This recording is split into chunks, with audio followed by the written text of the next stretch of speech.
Hello, everybody. Welcome to Therapist Take, a special bonus episode. Now, historically, our bonus episodes have featured interviews from the past, but this interview is actually quite present. It's actually an interview that was done recently on a brand new podcast called For the Health of I.T., which is a play on words for the health of it. Diana Giles, the host of this new podcast, is an IT professional here in the Oklahoma City metro area.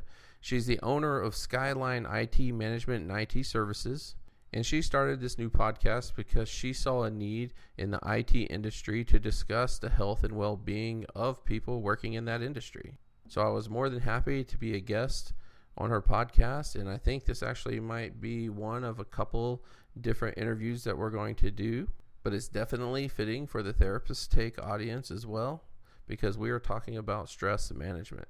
So I've put links to her podcast and other information in the show notes. Please find Diana's podcast on the various podcast platforms. Follow it, give her a 5-star review, and share it with anybody that you think could benefit from it. So without further ado, let's get to it.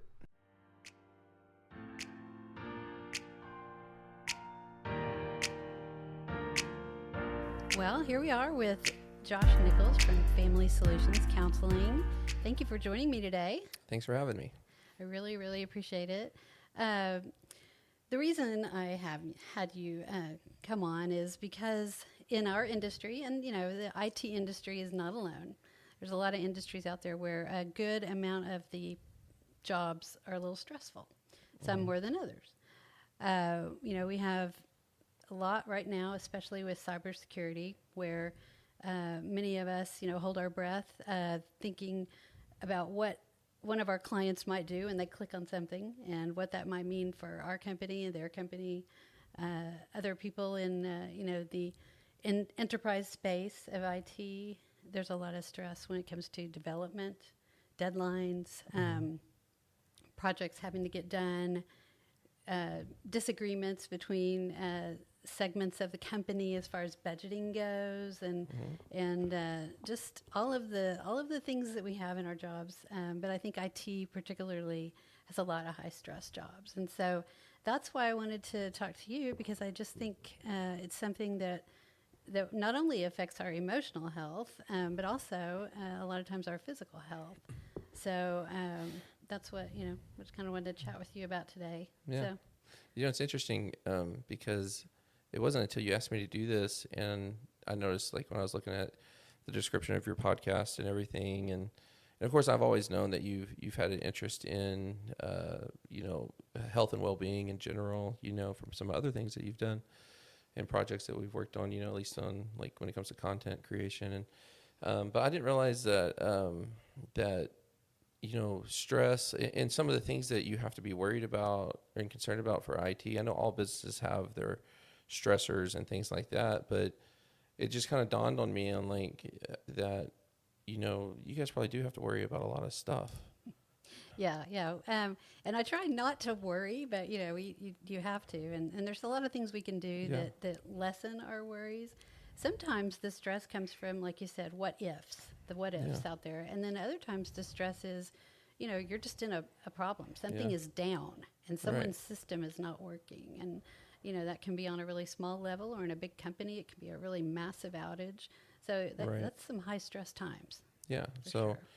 I guess what I envisioned it was in my mind is not true. That it's just not a bunch of people waiting by their phones and saying, "Hey, my internet's down." And you're like, "Oh, hold on a second." And you just flip a switch, and they're like, "Good." You go back to bed. No, it's not. We hopefully, I guess, make it look easy like that. But that's what you want, I guess, right? Yeah. Well, and for years when we've heard about stress in different, I don't know, going back as far as I can remember, we've heard good stress, bad stress, and I suppose. There is really good stress, actually, things that motivate us and that kind of thing. But when you talk to people about stress, do you talk about good stress, bad stress? Is that a thing? Is it a myth? No, it's definitely not a myth. I think, just like most things, stress operates on a continuum, or stress and anxiety are kind of used interchangeably. But what's the difference in angst and anxiety? Like when people use those words, and Yeah.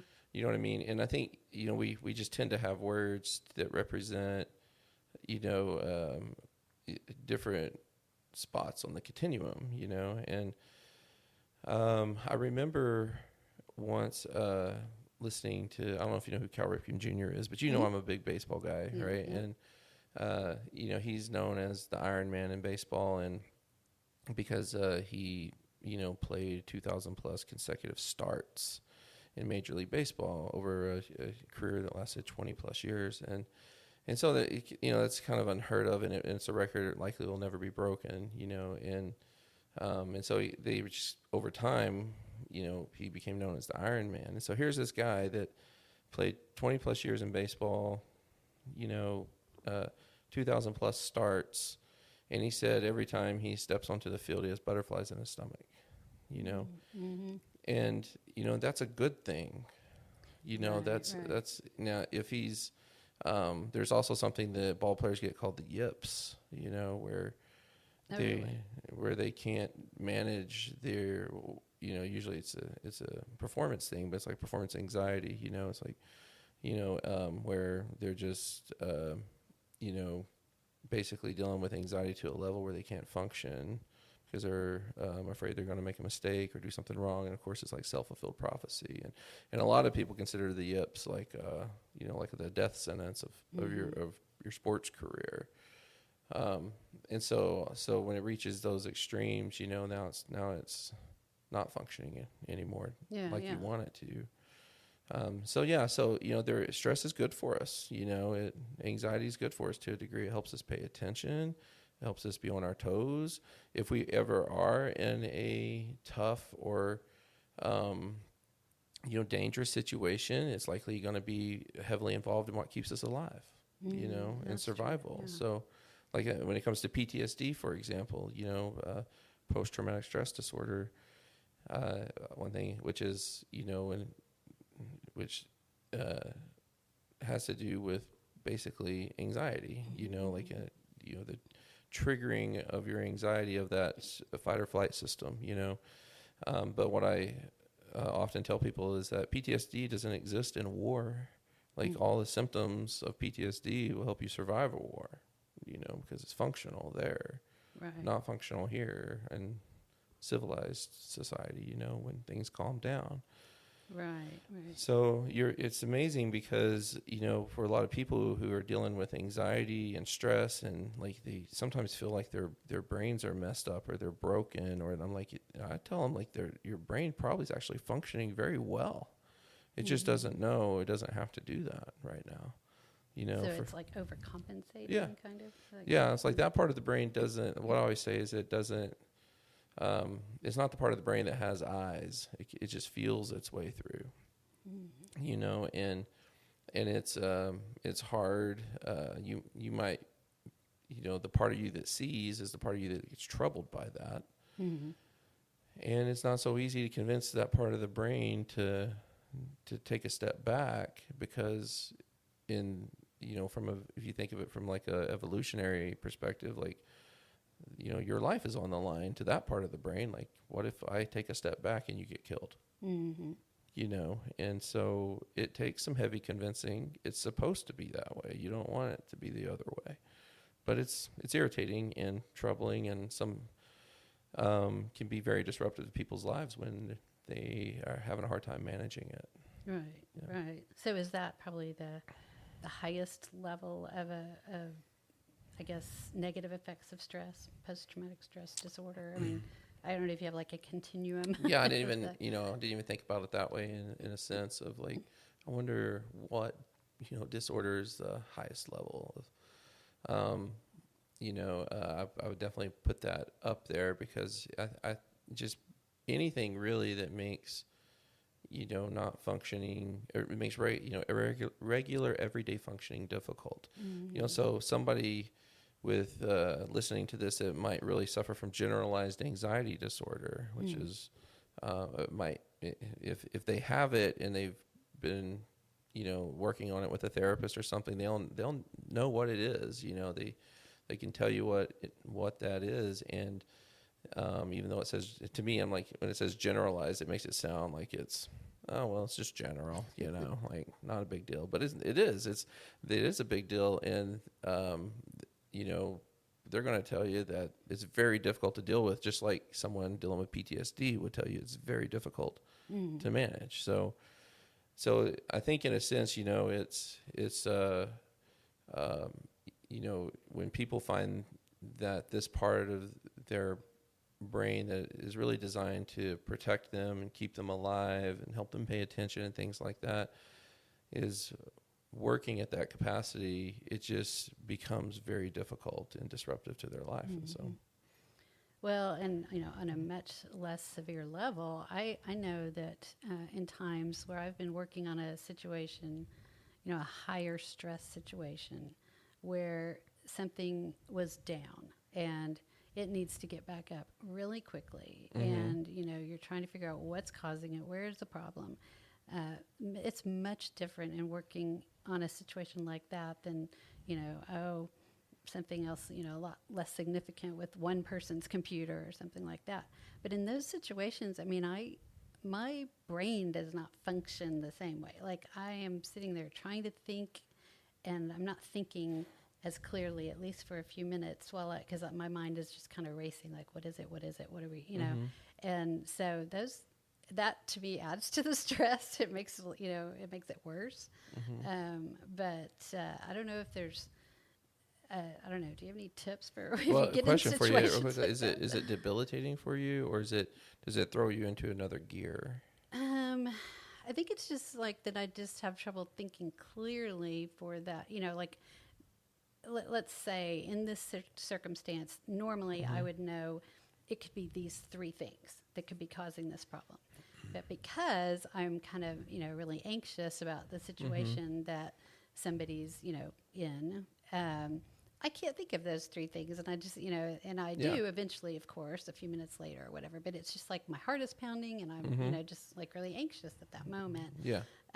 So I'm thinking there's probably something that I should do when that happens. Maybe walk away for a few minutes or take a deep breath, or I don't know. So you have more like a freeze response, like a fight, flight, or freeze. Exactly. Yeah. And then as opposed to there's the fight response too, right? The fight, flight, or freeze. And so like, for example, for me, like if you were to tell me, like, or if my business partner were to say, hey, we got a deadline tomorrow on something that we got to meet it, like, something about that throws me into high gear, and like I can just get after it in that sense, But if you were to ask me, this is a weird one, actually. Not a lot of people know this about me, but if you were to give me something that you just read, and you're like, here, read this, and I'm sitting there reading it while you're waiting for me to read it, I can't read it. I can't retain anything in it, and I can't even make it to any lines down because I'm rereading what I just read, and then I start worrying that I'm taking too long. And I just can't do it. It just creates that same type of anxiety that you're talking about, where it's just like I think it has to do with performance, like I perceive myself to be a slow reader.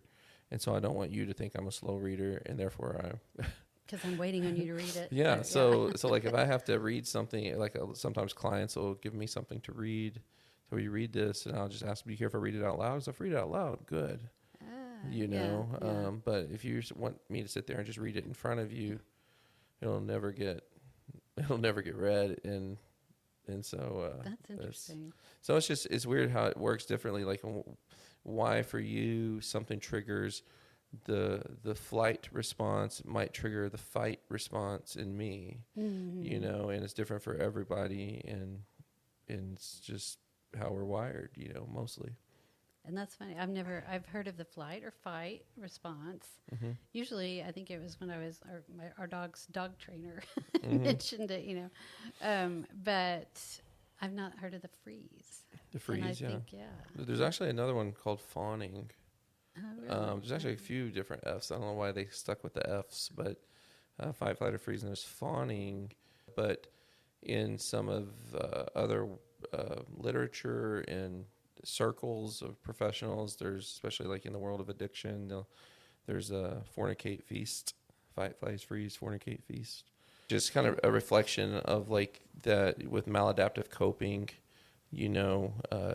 people often will be drawn to one of those F's as well, Yeah, yeah. Are there things that, if we find ourselves in, because there's so many different types of stressful situations, but let's say, since we've been talking about kind of these situations where something needs to get done right away, there's a really big problem, those kind of high intensity situations, is there something that, just your average person can do or try to remember to do in those times? In high intense. Well, yeah. So, I have really come to believe in breathing. Who would have thought, right? Something we have to do. Breathing's important for us, and but no, in terms of like breathing techniques and stuff, I grew up on a farm, and we didn't have time for that. We had fence to fix and cows to feed and hay to haul, and so like some of that type of meditative or mindfulness, those techniques just kind of felt to me kind of like hippy dippy, like hocus pocus, and and as I've gotten older, especially in my professional practice, of course, like, I've always believed that they are real and they work. It's just, but are they for me, type thing. And as I've gotten older, I've really come to value breathing techniques, and especially the box breathing, which is like 3 seconds in. I'm sorry, 3 seconds. About 5 seconds in, 4 or 5, 6 seconds in through the nose, hold it for 4 or 5 seconds, and then out through the mouth for 4 or 5 seconds. And it's specifically designed to lower your heart rate, Okay. So something I actually learned in a workplace violence training where police officers taught us that, in just if we were ever in a dangerous situation, your heart rate's going to go up and you're not going to be able to think, and so like if you want to be able to think on what you need to do to respond to someone who might need CPR, and you might just stand there looking at them if you don't have any techniques in place, right? And so that one has been a great tool for me personally, and I know for a lot of people, and there's a lot of different breathing techniques too. But that's key. Yeah. I think, using your breathing to regulate, and it's also always available to you. Always available. It's free. If it's not, there's a problem. You're probably not listening to this podcast. Exactly. Yeah. And it's easy to do. Like, I mean, you can do it driving down the road because you don't have to close your eyes to do it. You don't have to, do any kind of, you don't have to use your imagination to do it. You just have to focus on your breathing, and so that's a really important one. And it's one of the first ones I go over with people, like when I'm doing like EMDR treatment, which is a form of trauma treatment. We try to do what's called resourcing, where we give them some grounding techniques and things. And the first one I do is breathing, because it's just so easy to do, and so easy to learn. Not a big learning curve in it, Right. Yeah. But any type of meditative mindfulness techniques are always good to help, because the key, right, is you got to think about it as what's happening to your system is you're getting activated, so you're wanting to be able to get back into back into your mind where you can make decisions and respond, and your brain, that part of your brain, which is your midbrain, or your mammalian brain, because all mammals have this part of the brain where the fight, flight, or freeze response is. Its one job is to keep you alive. I mean, it's its concern is you, not other people or anybody else. Like, it wants to keep you alive. So if you're wanting to be able to regain control of your the rest of your body, basically, then you got to be able to calm your system down, and regulate your system first. So, and so those types of things I think are crucial. But in terms of that's going to help you out in a moment, in the moment. So what about for the people that deal with stress regularly. Yes. Yeah. That's another. Right. That's a whole. Yeah. 'Cause Right. It's a thing for me. Like people listen, this is a thing for me. So what do? The first thing I would tell people um, is what's going on physiologically, like in your life. Like in other words, in with your habits and stuff. So the first thing I would look at is sleep. How are you sleeping? You know, I mean, science and scientists who do the work in this area have pretty much concluded that the number one thing you got to look at is sleep. Like it regulates everything. Yes, I keep hearing more and more about that. Yeah, so a great book called Outlive by, I believe it's Dr. Peter Attila. I don't know how to say his last name. The big three are sleep, diet, and exercise. You know, and it's actually not in that order according to him. It's actually sleep, exercise, and diet, which surprised me. And I think in a podcast he once mentioned that it surprised him when he was trying to look at, is it diet before exercise or exercise before diet? Obviously, they're both very important. Right. But he said basically the exercise is still king in that arena as of how the literature, the research, what it's pointing to. But sleep is definitely number one. Like if you're not getting good sleep, and can I tell a personal story? Is that okay? Are we allowed to do that? Yes, I can do that. There was several years ago, a time in my life where I started dealing with anxiety. And I knew I always kind of leaned that direction, but not to the point where I felt like I needed to do something, and so I tried a lot of different things, including, medication. And it's actually EMDR, by the way, is the thing that I always attribute to kind of saving me there. But I remember going to the doctor, and he is actually a heart doctor, because I was going to all different types of doctors. And one particular doctor said, you either got one thing wrong or a lot of things wrong. That's what he told me. Yeah. Comforting. And I was like, well, let's just hope it is one, And then, of course, so I'm at the cardiologist, and he's looking at my heart, and he's like, the right side of your heart is a little, I think, generous is what he said. It's very nice of him to say it like that. And he's, which is kind of representative of heart failure. He said it is heart failure. It's just like, it's technically heart failure. He's like, and he asked me, he goes, do you have sleep apnea? And I was like, yeah, had been diagnosed. And he's like, do you use your CPAP machine? And I was like, I do, hit and miss, because the mask makes me feel claustrophobic.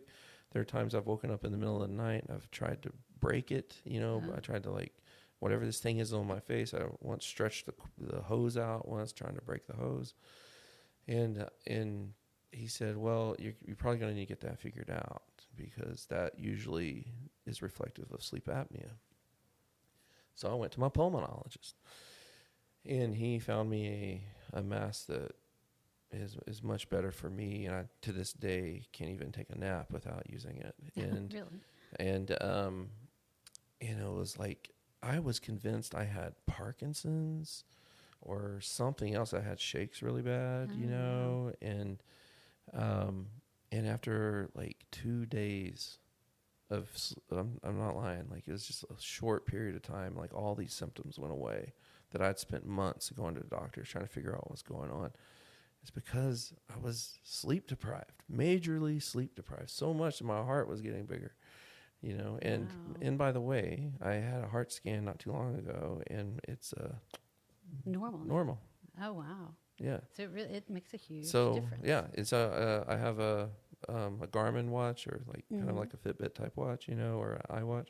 The main reason I got this is for health reasons, and the main reason was the monitoring of sleep. So I wear this while I sleep too, so I can see how good of sleep I'm getting. Because after all that happened, it made me realize, like, this has got to take priority, sleep.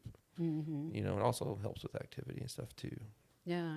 Research actually shows that too. Like, I think I can't remember who said it. It might have been in that Outlive book, but like if you just handed a random person a Fitbit, for example, their activity will increase on average by like 20% or something. Just because they're trying to keep up with yeah, their steps. just because because we're watching it, monitoring it, and yeah. So sleep would be the thing I would say would be the first thing to focus on. Like, how's your sleep? And then of course, diet and exercise also plays a role into that. I know I feel much better when I have my eating habits under control.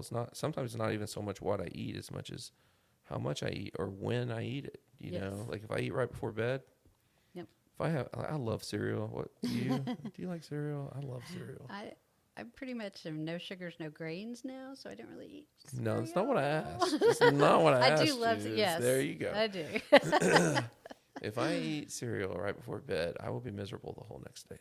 Really? And yes, and I know that. And I'll still do it sometimes, but it's if I know that sugar really affects my joints. Yes. Like if I want to get good sleep at night, by the way, I try to lay off sugar because my back won't hurt while I'm sleeping. Yeah. And so just things like that to help focusing kind of on that physiological element first. Right. And then the breathing and things like that also being helpful. But when it comes to like, you're doing all those things and it's still like I'm still battling this anxiety, that's when I would start to begin to wonder if there's some kind of unresolved trauma. Okay. And at that point you might need to find somebody to work with to help figure out why this part of your brain thinks that you need to respond a certain way to stimuli, certain stimuli. Yeah.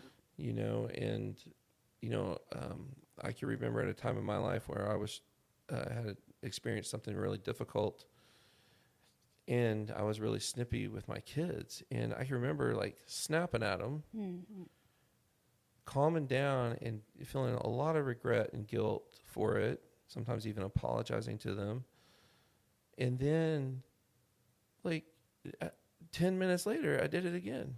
Oh yeah. And just thinking like I just had a conversation with myself about this. Right. Where I really kind of surprised myself that I thought I just resolved this. And then it happened again, and so I had to go. I went and saw somebody, went and found a therapist, and started working through my stuff. Yeah. Well, that's definitely one of the responses I see, in people to stress is, they'll lash out. They'll, sure. You don't mean to. I mean, you like I said, you regret it later, but in that moment, it's high intensity, and people do, react that way, which in a work environment might not be the best thing to. Sure. So that expression, there's no use crying over spilt milk or something like that. Yeah. And I think when we hear that, it's kind of often a reflection of, something for children, there's no use crying over spilled milk. But I actually think that is for adults. The kids aren't the ones crying over it. We are. But through our extreme reactions, like, who cares? Like, the kid spilt the milk. Who cares? Like, you just clean it up. You just wipe it up. It happens. Yeah. Usually nothing gets ruined. Just maybe if they spilt it on, a plate of spaghetti or something. I don't know why you're drinking milk while you're eating spaghetti, but... or on the couch. Yeah. But even that, like, does it ruin the couch, or is it just, like... just clean it up. Adds a little bit more different type of wear to it, Patina. It's inconvenient, Right. And things like that, but... should we be crying over it, so to speak? Right. And so I think some of it goes back to trauma, though. Like if being orderly, if keeping things in order, for a lot of people, they feel like their job is to minimize chaos and create order. And so if someone spills milk, that's chaos, and it stresses them out, and so they're not really responding to the inconvenience of the spilled milk. They're responding to the stress that gets ignited in them by what the spilled milk represents. Oh, wow. Yeah. You see what I'm saying? Yeah.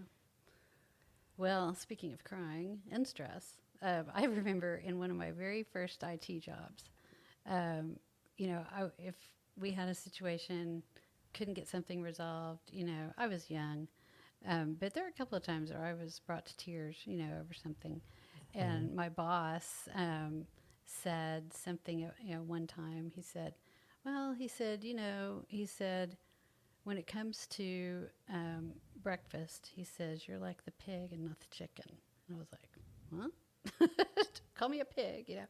But what he meant was you're just invested and dedicated, So, like, I wanted to do it well. And, so in a way, I guess those kind of things are good, but it can also cause you, I don't know, some undue stress maybe, or a negative reaction. Yeah, I know for me, like I don't want to be the reason something doesn't work out for somebody else. Like I don't want to mess things up for people, and and the reality is that we can do that. We can mess things up for people. We can make life more difficult for people, but no more than anybody else. I mean, typically, everybody, if you're in a relationship with anybody to any capacity, one of your decisions could, interrupt their life to some degree. But there's, for me, like, it's like this really intense things. I'll get real nervous about. I need to make sure that everything's okay for them first, and then for me second, and that's just part of my journey with anxiety. But that has less to do with some kind of, momentary, event or thing that we experience in life, and more to do with my own stuff, whatever that is, whether it's how, nature versus nurture, and to whatever degree that is, Right. Right. So I know you deal a lot in your counseling sessions. A lot of it's like relationships and things like that. Did your experience with anxiety, which came first? Is that what led you to go into counseling, or? That's a good question. I've never had it asked that way, like, relating it to anxiety. I would say, like, just kind of thinking about it right here on the spot. No, it wasn't like a struggle with anxiety is not what led me there. I think the answer to the question of what led me to counseling is, I think really, like, it's a much longer answer that has to do with nature and nurture. I think I was some ways built for it, and in some ways I gravitated toward it because of things I experienced. Now, when it comes to, how anxiety has impacted me, like for the longest time, I really kind of prided myself on being able to see somebody and, they bring their stuff into my world. I help them with it, and then I put the ball back in their court, and then I'm unaffected by it seemingly. Of course I wasn't, but I thought I was as young, and as you said earlier, young and, a little naive there. But, it's, as a therapist, your walls, your defenses will start getting chipped away at little by little, as you start doing it more and more, because you're not experiencing in real time the horrors of people's lives, but you're hearing about them all the time, day in and day out, and it chips at you, Oh, yeah. And then something happens, as it did with me, the same event that I was telling you that I referenced earlier, that just completely obliterated those barriers, and so it gave me, on the other side of that, gave me a whole new appreciation for what people go through who are battling anxiety and the intensity of it and the restlessness of it.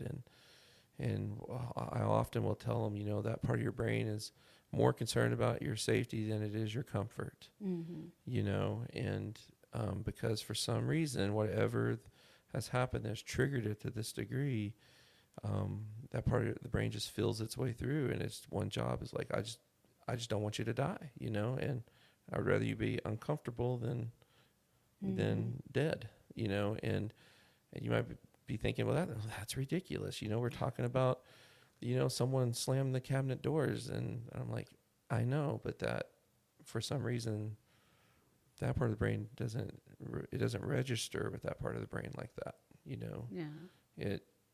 It picks up on that stimuli. By the way, this is probably the part of the brain called the thalamus.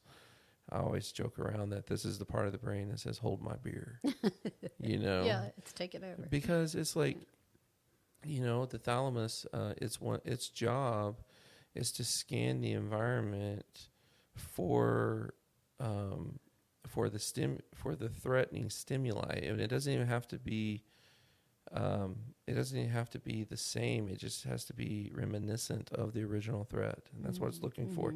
So it doesn't have to be the same. It just has to be a little the same. And it will sometimes respond, or you'll find yourself responding the way you would if it were the original threat. So an example of this that I use in therapy is like, if you're someone who battles PTSD from being in war, for example, and you're back in the comfort of a civilized society like the United States, and you're just out having a meal or something, and you hear a car backfire, and next thing that person might know is that they're on the floor. They hit the deck, and they feel embarrassed and silly almost immediately. And sometimes it's worse than that. They can't have trouble getting out of it, but they feel embarrassed, and it's almost like, in my mind, like if this were like an SNL skit or something, they look up into their brain and they're like, thalamus, like, what the heck, and the thalamus is like, hey man, you're alive, aren't you? And it's like, yeah, I'm alive, but I'm not in danger. I'm not in war. And the thalamus is like, yeah, but if you were in war, you'd be alive, wouldn't you? And it's just like, because that part of the brain is like, it just cares about you. And it's like, it's not worth the risk. Hurt a car backfire. If it's not a bomb, okay, you're still alive, right?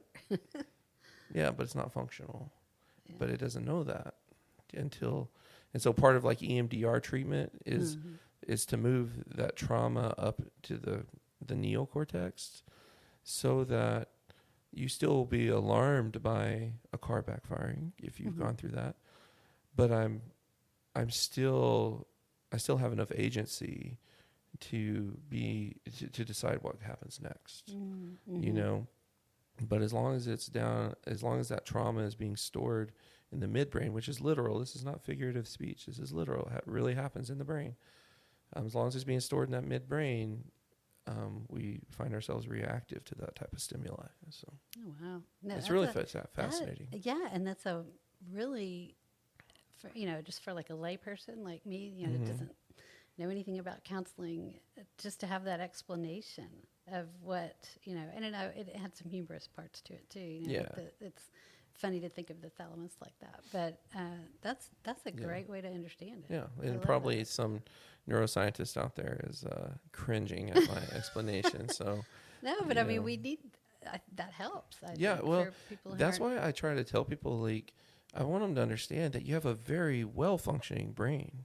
We just gotta convince it that it doesn't have to operate like that. Like, it doesn't have to utilize the fight, flight, or freeze part of it right in certain situations, and so I would encourage people listening to this not to think of themselves as broken. I think it's like just a very well functioning brain. It's just your brain is lighting up in the wrong parts, Yeah.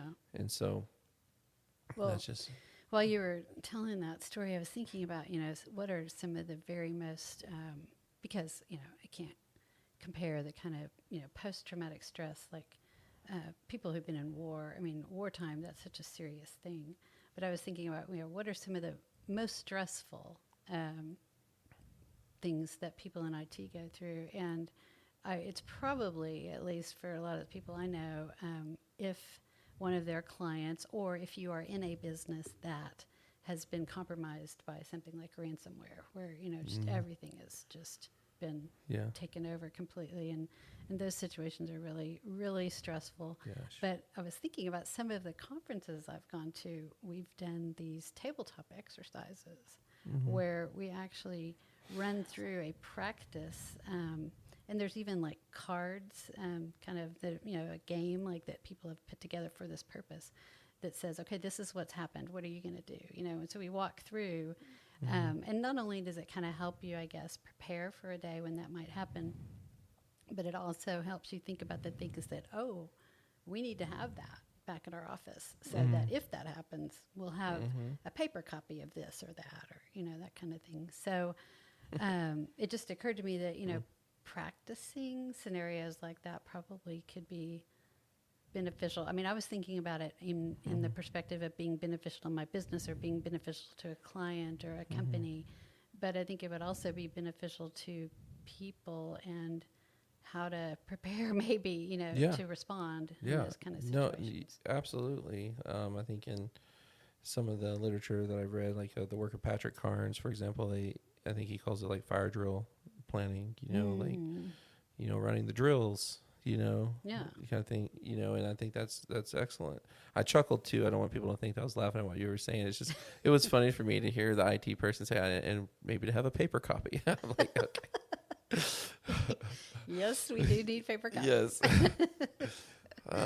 Definitely. So, but yeah, I think, the more you like, usually no two situations will be exactly the same, but most people can identify like the gist of what types of stressors are coming up and how they typically might handle those. And so even though they will probably vary, in degree from time to time, and sometimes you'll experience something you've never experienced, the more you can kind of anticipate what type of stressors are coming down the pike, and thinking through like, how do I typically respond to that? How would I like to respond to that? And start at least building an image in your mind of what healthy looks like for you. That's the point. That's the whole point of the imagination. I was having this conversation yesterday. Like, the whole point of your imagination is to be able to accomplish things. You have to imagine it, and the more you can imagine it, the more likely you are to achieve it. It's really hard to just kind of go for something if you haven't really imagined what it would look like. It's usually different in the end, but you kind of start somewhere. Right, right. And it'll get you thinking about the other things that you might need to think about to get prepared for that, or to start down that path of that idea you've had or you imagined. And we do we're great at this as kids, right? That's true. Like, we use our imagination so well. I don't know why. I don't know if it's just kind of the nature of the beast and growing up, that if we're growing out of it, or if we're being encouraged to not use it. But can you remember, like, when you're a kid and you feel like you can take on anybody? Like, I imagine like, if this ever happened to me, I'd like karate kick somebody. But I don't know karate at all. I'll like kick them in the head, and I can defend. And we believe we can do it. Because we're imagining it, and so I'm not saying to go to a degree of silliness or ridiculousness with it, but but something that's achievable and that you can do, and you start imagining what it looks like. Yeah.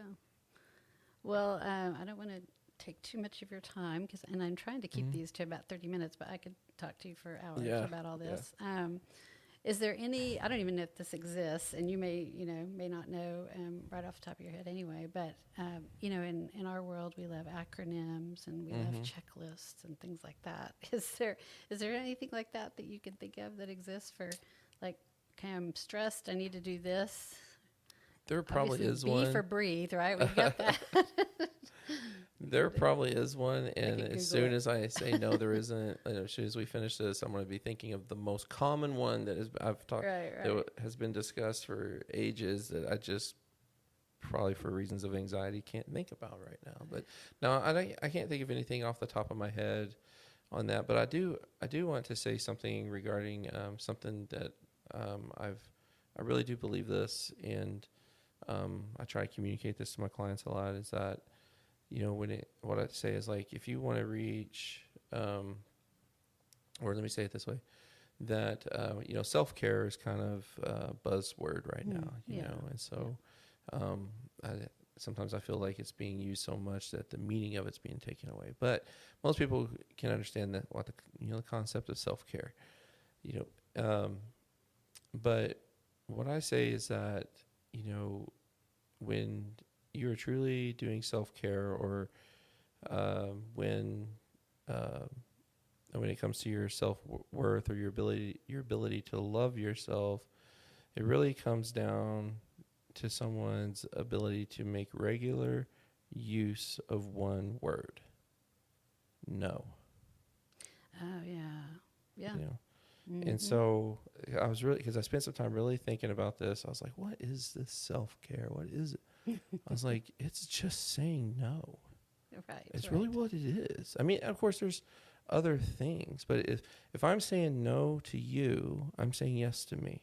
And that's where it's like, if I'm saying no to, like, you need me to do something, or you'd like me to help you move or something, I'm like, no, because I want to take a nap or something. So I'm taking care of my sleep. Or no, because I was going to go for a run, and so I'm exercising. Or no, because I just didn't want to. And I'm just taking care of my emotional self in that sense, right. And so it really is more about saying yes to me. But I think really how that manifests in our life is saying no to others. We don't say no I don't say, if you're like, hey Josh, you want to help me move? And I'm like, no. And then later on I go look in the mirror and go, yes. It just doesn't happen that way. Usually the word we hear ourselves say is no. Yeah. And sometimes you may be saying no and yes to your family. It could be, it's. But if that is what is good for your self-care in that moment, it is a yes for you too. Because sometimes you have to say no to your family. True, right. And so it's like, no, I don't want to help you move. I want to go play with my children. Right, that's what it's not just good for them, that's good for me. It's good for you too, yeah. Yeah. Exactly. But sometimes, as most parents can understand, our kids want to play and we say no. Probably one of the best things our pediatrician ever told us after we had our first kid and it just kind of let us off the hook. It was like, hey, your children will ask for more than you will be able to give. So just remember that. I've always remembered that, and it has actually allowed us to tell our kids no sometimes. Right. So our pediatrician said. Well, and they need to play by themselves sometimes, because that's how they develop that imagination that we were talking about. Yes. Right? Yeah. Just little balls of energy is all they are sometimes. That's what it feels like. Exactly. Well, before we wrap up, is there anything else you think that I don't want to shortchange something you've wanted to mention about stress. But it's interesting because I was tempted to do the thing that I have a big pet peeve on, is when someone goes, no, only that, Right. You say no, but then you say something. So I'm going to say yes. No, I just want people to know, the resources available, like that there's help. EMDR, check out, look that up, Google it, or I don't know if you want to put a link in your show notes about it, but you can also search out EMDR therapists. There's a really cool type of treatment. It's one of my favorites, called IFS, and it's these weird letter names. They really, I don't know exactly, but like IFS, I don't know if he thought it would turn into what it did, because it stands for Internal Family Systems. But now it's a full-fledged model of treatment for trauma, and it's really fascinating. I think a great one for stress, but somatic experiencing is another type of. So if you're looking for a therapist and you're wanting something specific to treating trauma or treating anxiety, those would be a few things to look for. Okay, yeah, that's good. Yeah. I'll add that to the show notes. So. Yeah. All right. Well, I really, really appreciate you taking time to do this, and I've enjoyed it. Well, thanks for having me. Thank you.